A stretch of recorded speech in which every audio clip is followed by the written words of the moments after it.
ideas that we're going to show you today have the meaning to move us all towards infinite growth as souls.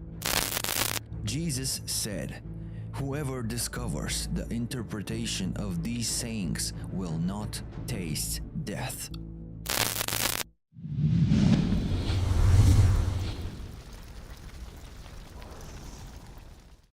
In 1945, a peasant from Nag Hammadi in Upper Egypt dug up a jar made from red clay. Inside were 13 ancient manuscript scrolls bound with leather, known today as the Qumran Caves Scrolls or the Dead Sea Scrolls. The rest attracts the attention of all researchers. One of the texts was smuggled out of the country and was even offered on the black market. Parts of it got into the Carl Jung Foundation and turned out that it contained the famous Gospel of Thomas. When Emperor First Constantine convened the First Council of Nicaea in 325 AD, they examined in details and decided what should remain and what should be removed from the New Testament. That is later known as Christian theology. To put it mildly, they edited and removed whatever suited them, like the Gospel of Thomas, the Book of Enoch, Gospel of Mary, and many others. The universally known theory being that this was done in order for everything to be very easily accessible and understandable to people. But the other theory is a bit more interesting, and it says that the text contained very ancient and powerful knowledge that did not correspond to the direction they wanted to follow, and so the texts were removed. The ideas that we're going to show you today have the meaning to move us all towards infinite growth as souls. It's important to mention that even in the past, there were people that followed these teachings but were burned and killed because of that. They are better known as Gnostics, who unified and shared some of the ideas of esotericism, theosophy, and occultism. Today, we're going to look at this particular not-so-known version of what Jesus had told us. We will look at the Gospel of Thomas. Welcome to the new episode of Secret Origins. The interesting point is that if you're a true follower of what he was saying, why would you deny this perspective, which seems to add even more to the global picture? It's not logical to accept only certain beliefs and quotes about the truth. These are the secret words spoken by the living Jesus and recorded by Didymus Judas Thomas. Jesus said, "Whoever discovers the interpretation of these sayings will not taste death." Here, it's suggested to us in an extremely good way the idea that we as existence, as energy structures, as spiritual beings, we are eternal. There are many misleading interpretations of what he meant to tell us, and much of what he had shared as ideas and what he had shared with his students has been altered to gain supremacy, power, authority, and control. Yeshua, Joshua, Jesus had no intention to get more followers, people who were inferior to him. His intention was to create leaders that are equal to each other, and there was no division, but rather a desire to unite and work together in one direction. A lot of what we know today about him is the idea that he was a teacher, if not to all, then to many. Interestingly enough, even the idea that our beliefs create our reality is mentioned in the Bible, saying, "Your faith makes the difference." And doesn't it also say that when Jesus returned to Nazareth, the people that knew him only as the carpenter's son, and they didn't believe the things that others were saying about him, about the miracles he had done. So he failed in doing any of these miracles in his hometown. Why? It's all about what we believe and what we know that is true for us, what our actions are, and what we wish to do. Now it's getting interesting, and especially interesting if you hear those words for the first time.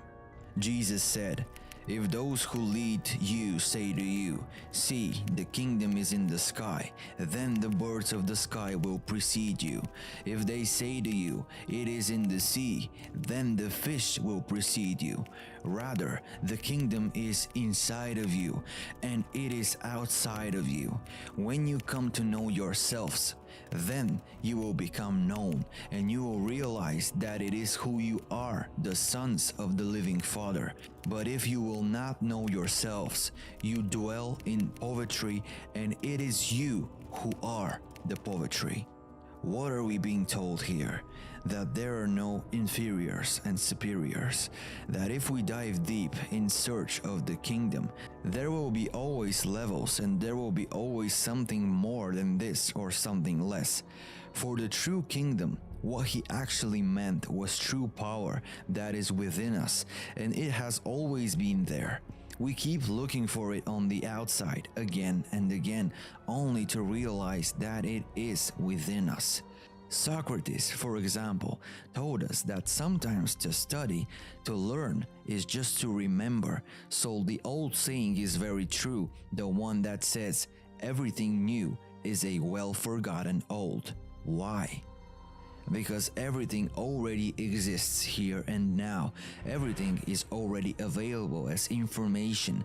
We're the ones who limit ourselves, who create specific systems of beliefs, and who drone our own paths and face challenges of our own making, create experiments to go through, only to realize that deep down inside, we already know. And here we continue with one of the most powerful messages that is so strongly suppressed and neglected, but it's available for anyone who's willing to seek for it. It starts like this: "He who seeks, let him not cease seeking until he finds. And when he finds, he will be troubled. And when he is troubled, he will be amazed, and he will reign over the all." Again, we are told that there are no levels, there are no inferiors and superiors, and the one who's making mindful choices in the present moment, the one who knows his inner true self as a meaning of existence, as a seeker of knowledge, as an explorer of the reality, he will always find what he sets out to find, and then he will rule over the all. He'll be the king of everything that was created and built by his decisions, of everything he has consciously chosen and already knows and has explored long enough. We just want to insert here that the word religion comes from religare, that means return to yourself. Isn't this about the same religare here, a return to our true nature? Return to the already familiar self, to what we have deeply forgotten, so we can perceive it in a new way.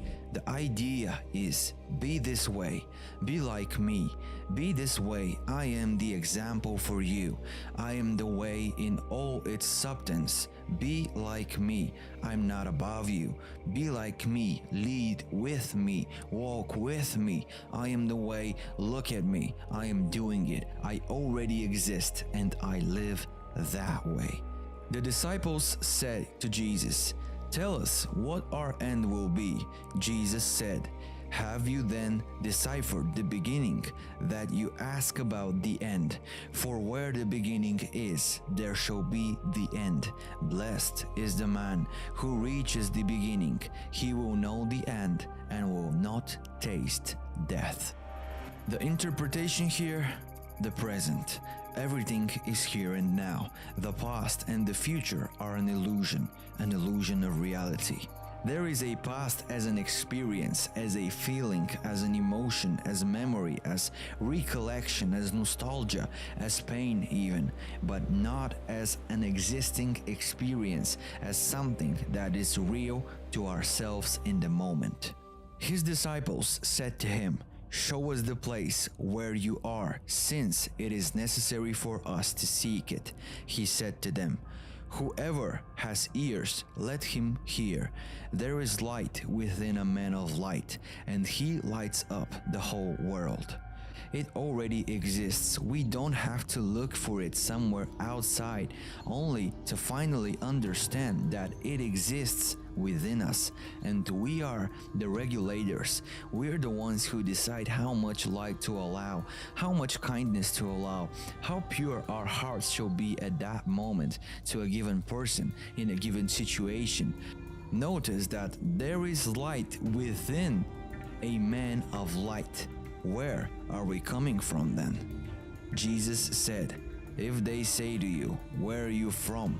say to them, 'It is from light that we have come, from the place where light of its own accord alone came into existence and stood at rest. And it has been shown forth in the image. If they say to you, Is it you? Say, We are its offspring, and we are the chosen of the living Father. If they ask you, What is the sign of your Father within you? Say to them, It is movement and repose." The two polarities of everything that exists. On one hand, we have motion, on the other hand, stillness. On one hand, it's all here and now, there's no time. On the other hand, the moment we realize that there is no time and everything is here and now, we need time and space and movement, direction we can follow, and realize that, in general, that leads to stillness. Those two things are not separate. They are completing each other infinitely and go hand in hand, movement and stillness. Where do we come from? From the light that came by itself. We are her sons, the sons of the light, children of the light, and we are chosen by the living Father. Chosen. We emphasize chosen, the choice, from the living Father, from the one who experiences reality and life and chooses in the present moment from each and every single one of us. His disciples said to him, "When will the kingdom come?" Jesus said, "It will not come by waiting for it. It will not be a matter of saying, 'Here it is' or 'There it is.' Rather, the kingdom of the Father is spread out upon the earth, and people do not see it." Again, the same idea that our inner world that we have within ourselves, the wholeness that we have in ourselves, is already available as information, as one global energy field that contains everything and there's nothing beyond it. It's already available to all and every single one of you who chooses the way to perceive that information. Some of us do it and get that information through their dreams. Others do it through meditation. Others achieve it through breathing methods or techniques. Others trust their intuition, which somehow magically tells them which way to go next. The kingdom spread out upon the earth is exactly that global consciousness surrounding us, or to put it in another way, an egregore. The egregore represents exactly that, the consciousness of all of us, the group consciousness, everyone's global consciousness, not just the human element of planet Earth, because everything is consciousness. If you bring forth what is within you, what you bring forth will save you. If you do not bring forth what is within you, what you do not bring forth will destroy you. Follow your passion, follow your heart, follow what you truly desire. Otherwise, it will destroy you because you will destroy yourself. You follow many other paths, so many other things that will happen to you, other than your true passion and your greatest excitement, that you will kill your passion. You're going to screw up your life. You're going to destroy your opportunity to experience the greatest joy and happiness of being alive and experiencing what is it to be human. So follow your passion, bring forth what's in you, what your soul and your heart say to you. And the last one, Jesus said, "Why do you wash the outside of the cup? Don't you understand that the one who made the inside is also the one who made the outside?" He meant that the outside has made also the inside. He meant that we are on the inside, we are on the outside. We are on the outside What we are on the outside is what we are on the inside. In this way, we can easily know ourselves by the way we act with others, by the decisions we make for them, for the world around us. That's how we're going to treat ourselves. This way, we can learn a lesson and move on in the direction of our choice, of course. We have the freedom to change everything at any moment. If we give ourselves entirely to the physical, we will forget our true nature, our purest form, our spiritual form, the energy form, the one that lies within the material. Because we already know very well, and enough discoveries have been made, that matter is just another form of energy. So the meaning of this also is that if we give ourselves entirely to a life with material gains, if we accumulate riches, material things, in this case cars, properties, clothes, devices, everything that money can buy, and forget and absolutely consciously ignore our spiritual side, then again we will go to this extreme. And the true realization is if we unite these two extremes into one general direction, into one vortex. Unless we realize that what we seek and what completes us will give us the full picture will come only if we unite these two extremes into one general direction, into one common vortex in a global infinity that evolves infinitely. These are one of the secret teachings in these forgotten and ignored writings, and we sincerely hope that those of you who find themselves in these ideas will leave a comment below in the comment section. What do you think about the Gospel of Thomas? How do you feel after watching this video?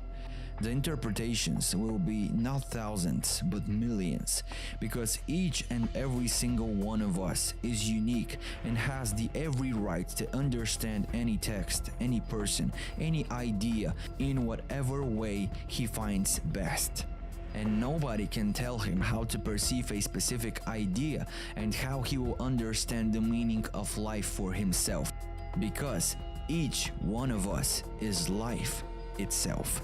Each one of us is also the path itself. Each and every single one of us is all there is. We bow before you and thank you. Keep your minds open, and until we meet again.